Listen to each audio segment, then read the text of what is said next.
مجوزہ ترمیم میں تجویز دی گئی ہے کہ آئینی عدالت کی ججز کی تقرری 11 رکنی کمیٹی کرے گا۔ آئینی عدالت کے چیف جسٹس وفاقی اور صوبائی آئینی عدالتوں کی ججز کی تقرریوں سے متعلق کمیٹی کے سربراہ ہوں گے۔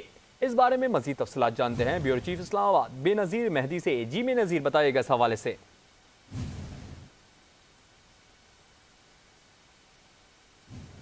بے نظیر، آپ کو ہماری آواز موصول ہو رہی ہے؟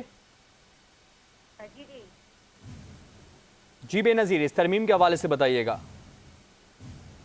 جی، آئینی ترمیم کے لیے جو کوششیں آج صبح سے ہی جاری تھی اور آج خصوصی کمیٹی کا اجلاس بھی ہوا تھا کہ جس میں یہ کوشش کی گئی تھی حکومت اور ان کے اتحادیوں کی جانب سے اور خاص طور پہ پاکستان پیپلز پارٹی کی جانب سے کہ آئینی ترمیم پہ جو ہے وہ تمام جماعتوں کو آن بورڈ لیا جائے کہ ان کا تعلق اپوزیشن سے ہو یا حکومت سے ہو۔ اس سلسلے میں ایک ملاقات جو ہے وہ بلاول بھٹو زرداری جو تھے وہ پہنچے مولانا فضل الرحمان کے گھر اور انہیں باقاعدہ ڈرافٹ پیش کیا گیا اور جو تھے مولانا فضل الرحمان کو اعتماد میں لیا گیا۔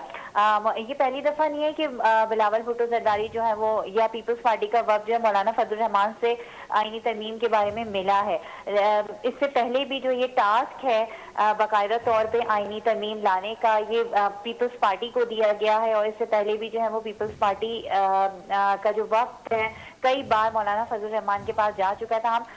حکومت کی جانب سے جو باقاعدہ ڈرافٹ ہے وہ مولانا فضل الرحمان کے حوالے کیا گیا ہے اور اس میں یہ کوشش کی جا رہی ہے کہ اپوزیشن جماعتوں کو بھی ہے ترمیم پر لایا جائے۔ آج بلاول بھٹو زرداری نے پارلیمنٹ ہاؤس میں بھی صحافیوں سے گفتگو کرتے ہوئے یہی کہا تھا کہ ہم یہ کوشش کر رہے ہیں کہ آئینی ترمیم جو ہے شنگھائی کانفرنس کے فوراً بعد جو ہے وہ اجلاس بلایا جائے اور دونوں ایوانوں میں یہ ٹیبل کی جائے، تاہم اس سے پہلے یہ سارا ہوم ورک اپنا کمپلیٹ کیا جائے جس کے جو بھی تحفظات ہیں وہ اسی جو پوائنٹ پہ بتا دیے جائیں تاکہ جب آئینی ترمیم عوام میں لائی جائے تو اسے وہاں سے پاس کروانے میں آسانی ہو۔